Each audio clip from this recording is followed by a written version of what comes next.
ತಮ್ಗೆ ಗೊತ್ತಿರೋ ಹಾಗೆ ಹ್ಯಾಟ್ರಿಕ್ ಗೆಲುವನ್ನು ಕಂಡಂಥವ್ರು. ಇವತ್ತು ನಮ್ಮ ಜಿಲ್ಲಾಧ್ಯಕ್ಷ ಅಂತ ಯೋಗೇಶ್ ಉಪ್ಪಾರ್ ಹೇಳಿದಾಗೆ ಇಡೀ ಕರ್ನಾಟಕದಲ್ಲಿ ಒಂದು ಪ್ರಬಲವಾದ ಸಮುದಾಯ ಅಂದರೆ ಉಪ್ಪಾರ ಸಮುದಾಯನೂ ಕೂಡ ಅಂತ ಹೇಳ್ಬೋದು. ಯಾಕೆಂದರೆ 30-40 ಲಕ್ಷ ಜನಸಂಖ್ಯೆ ಇರ್ತಕ್ಕಂಥ ಸಮಾಜ. ಈ ಸಮಾಜಕ್ಕೆ ಇರ್ತಕ್ಕಂಥ ಏಕೈಕ ಶಾಸಕರು ಅಂದರೆ ಪುಟ್ಟರಂಗ ಶೆಟ್ಟರು. ಬೇರೆ ಯಾವುದೇ ವಿಧಾನ ಪರಿಷತ್ ಮೆಂಬರ್ ಇಲ್ಲ, ಲೋಕಸಭಾ ಸದಸ್ಯರಿಲ್ಲ, ಬೇರೆ ಯಾರೂ ಇಲ್ಲ. ನಮ್ಮ ನಾಯಕರು ಅಂತ ಹೇಳಿದ್ರೆ ಪುಟ್ಟರಂಗ ಶೆಟ್ಟರು. ಮತ್ತು ನಮ್ಮ ಮುಖ್ಯಮಂತ್ರಿಗಳಂಥ ಸಿದ್ದರಾಮಯ್ಯನವರ ಬೆನ್ನೆಲುಬಾಗಿರ್ತಕ್ಕಂಥವ್ರು ಮತ್ತು ಅವ್ರ ಶಿಷ್ಯಂದರು ಕೂಡ. ಹಾಗಾಗಿ ಈ ಸಮಾಜವನ್ನು ಪ್ರತಿನಿಧಿಸ್ತಕ್ಕಂಥ ಪುಟ್ಟರಂಗ ಶೆಟ್ಟರಿಗೆ ಮುಂದಿನ ಬರ್ತಕ್ಕಂಥ ಸಂಪುಟ ಪುನರ್ರಚನೆಯಲ್ಲಿ ಅವಕಾಶ ಮಾಡಿಕೊಡ್ಲೇಬೇಕು, ಸಚಿವರಾಗಿ ಅವಕಾಶ ಮಾಡಿಕೊಡ್ಬೇಕು. ಆ ಮೂಲಕ ಈ ಶೋಷಿತ ಪರವಾಗಿ ಕಾಂಗ್ರೆಸ್ ಪಕ್ಷ ಇದೆ ಅನ್ನೋದನ್ನು ಸಾಬೀತುಪಡಿಸಬೇಕು. ಯಾಕೆಂತೇಳಿದ್ರೆ ನಮ್ಗೆ ಬೇರೆ ಯಾರೂ ಇಲ್ಲ. ಇವತ್ತು ಯಾವುದೇ JDS ಆಗ್ಬೋದು, BJP ಆಗಿರ್ಬೋದು, ನಮ್ಮನ್ನ ಯಾವಾಗಲೂ ಕೂಡ ಗುರುತಿರ್ತಕ್ಕಂಥ ಪಕ್ಷ ಒಂದೇ ಅಂತ ಹೇಳಿದ್ರೆ ಅದು ಕಾಂಗ್ರೆಸ್ ಪಕ್ಷ. ಅದು ಒಂದೇ ಒಂದು ಟಿಕೆಟ್ ಕೊಟ್ಟಿರ್ತಕ್ಕಂಥ ವಿಶೇಷ ತಿಳ್ಕೊಳ್ಳಿ. ಈ ಸಮಾಜಕ್ಕೆ ಒಂದೇ ಒಂದು ಟಿಕೆಟ್ ಕೊಟ್ಟರು. ಚಾಮರಾಜನಗರ ವಿಧಾನಸಭಾ ಕ್ಷೇತ್ರ ಕೊಟ್ಟಿದ್ದಾರೆ.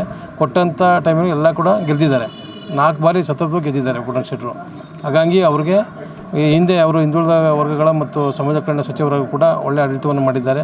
ಹಾಗಾಗಿ ಈ ಒಂದು ಸಮಾಜವನ್ನು ಪರಿಗಣನೆಗೆ ತಗೊಂಡು, ಉಪವಾಸ ಸಮಾಜವನ್ನು ಪರಿಗಣನೆಗೆ ತಗೊಂಡು ಇವತ್ತು ಪುಟ್ಟರಂಗ ಶೆಟ್ಟರಿಗೆ ಸಚಿವ ಸ್ಥಾನ ಕೊಡಬೇಕು ಅಂತೇಳಿ ನಾವು ಸಮಾಜದ ಪರವಾಗಿ ಈ ಮೈಸೂರು ಜಿಲ್ಲಾ ಭಗೀರಥ ಉಪಹಾರ ಸಂಘ ಒಕ್ಕೊಲಿನಿಂದ ಹಕ್ಕೊತ್ತಾಯವನ್ನು ಮಾಡ್ತಾಯಿದ್ದೀವಿ. ಬಂತು ಮುಖ್ಯಮಂತ್ರಿಗಳು ಸಹ ಪುಟ್ಟರಂಗ ಶೆಟ್ಟರಿಗೆ ನಾವು ಯಾವುದೇ ಕಾರಣದಲ್ಲೂ ಸಚಿವ ಸ್ಥಾನವನ್ನು ಕೊಡ್ತೀವಿ ಅಂತಕ್ಕಂಥ ಒಂದು ಮಾತನ್ನು ಕೊಟ್ಟಿದ್ದರು. ಕಾರಣಾಂತರಗಳಿಂದಾಗಿ ಕೊನೆಯ ಕ್ಷಣದಲ್ಲಿ ಕೈತಪ್ಪೋಯಿತು. ಹಾಗಾಗಿ ಈ ಕರ್ನಾಟಕದಲ್ಲಿ ಬಡವರ ಬಂದು ಹಿಂದುಳಿದವರ ನಾಯಕರಾದಂಥ ಪುಟ್ಟರಂಗ ಶೆಟ್ಟರು ಸಾಹೇಬ್ರಿಗೆ ಮಾನ್ಯ ಸಿದ್ದರಾಮಯ್ಯ ಸಾಹೇಬರು ಭಾಳ ಆತ್ಮರಿದ್ದಾರೆ. ಹಾಗಾಗಿ ಸತತವಾಗಿ 4 ಬಾರಿ ಗೆದ್ದಿರ್ತಕ್ಕಂಥ ಪುಟ್ಟರಂಗ ಶೆಟ್ಟರು ಸಾಹೇಬ್ರಿಗೆ ಸಚಿವ ಸ್ಥಾನವನ್ನು ಕೊಡಲೇಬೇಕು ಅಂತ ಹೇಳ್ತಾ, ನಮ್ಮ ಕಾಂಗ್ರೆಸ್ ಪಕ್ಷದಲ್ಲಿ ನಮ್ಮ ಉಪ್ಪಾರ ಸಮಾಜದವರು 90% ಪಕ್ಷಕ್ಕಾಗಿ ದುಡ್ದಂಥವ್ರು ಇದ್ದಾರೆ. ಅವರಿಗೆ ವಿಧಾನ ಪರಿಷತ್ ಸದಸ್ಯ ಸ್ಥಾನ ಅಥವಾ ನಿಗಮ ಮಂಡಳಿ ಸ್ಥಾನವನ್ನು ಗುರುತಿಸಿ ನಮ್ಮ ಉಪ್ಪಾರ ಸಮಾಜಕ್ಕೆ ಯಾವುದೇ ರೀತಿಯ ಸ್ಥಾನಮಾನಗಳನ್ನು ಇದುವರೆಗೂ ನೀಡಿಲ್ಲ. ಪಕ್ಷಾತೀತವಾಗಿ ಪಕ್ಷಕ್ಕೆ ದುಡಿದಂಥವ್ರಿಗೆ ಗುರುತಿಸಿ ಈಗ ನಮ್ಮ ಜಿಲ್ಲಾಧ್ಯಕ್ಷರಾದಂಥ ಯೋಗೇಶ್ ಅವರು ಇದ್ದಾರೆ. ಅವರು ನಮ್ಮ ಪುಟ್ಟರಂಗ ಶೆಟ್ಟರು ಸಾಹೇಬರ ಒಂದು ಚುನಾವಣೆಯಲ್ಲಿ ಸಂದರ್ಭದಲ್ಲಿ ಅವ್ರನ್ನ ಗೆಲ್ಲಿಸಲೇಬೇಕಂತಕ್ಕಂಥ ಪಣವನ್ನು ತೊಟ್ಟು ಅವರು ಸಹ ಹೊಡೆದರೆ ಇಂಥ ಪಕ್ಷಕ್ಕೆ ಪ್ರಾಮಾಣಿಕವಾಗಿ ದುಡಿದಂಥವ್ರನ್ನ ಗುರುತಿಸಿ ಒಂದು MLC ಸ್ಥಾನ ಅಥವಾ ನಿಗಮ ಮಂಡಳಿಗೆ ಸ್ಥಾನಗಳಿಗೆ ಆಯ್ಕೆ ಮಾಡಬೇಕು. ಹಾಗೆ ಈಗ ತಾನೇ ಮೈಸೂರು ಮತ್ತು ಚಾಮರಾಜನಗರ ಜಿಲ್ಲಾ ಸಹಕಾರ ಕೇಂದ್ರ ಚುನಾವಣೆಯಲ್ಲಿ ನಮ್ಮ ಪುಟ್ಟರಂಗ ಶೆಟ್ಟರು ಸಾಹೇಬರು ಗೆಲುವನ್ನು ಸಾಧಿಸಿದ್ದಾರೆ.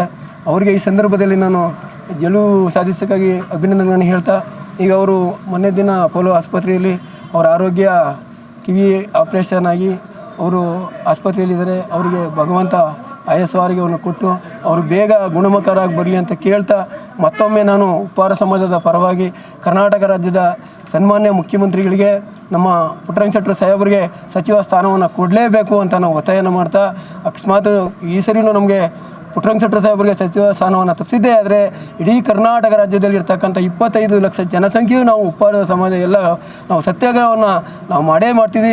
ಅವರಿಗೆ ಸಚಿವ ಸ್ಥಾನವನ್ನು ನೀಡೋ ತನಕ ನಾವು ಯಾವುದೇ ರೀತಿಯ ಹೋರಾಟವನ್ನು ಕೈಬಿಡೋದಿಲ್ಲ ಅಂತ ಮಾತನ್ನು ಈ ಮಾಧ್ಯಮದ ಮುಖಾಂತರ ನಾನು ಸರ್ಕಾರಕ್ಕೆ ಒತ್ತಾಯ ಮಾಡ್ತೀನಿ. ಮಹಾದೇವ್ ಅಂತೇಳಿ ನಾನು KNR ತಾಲೂಕು ಉಪ್ಪಾರ ಸಂಘದ ಅಧ್ಯಕ್ಷರು.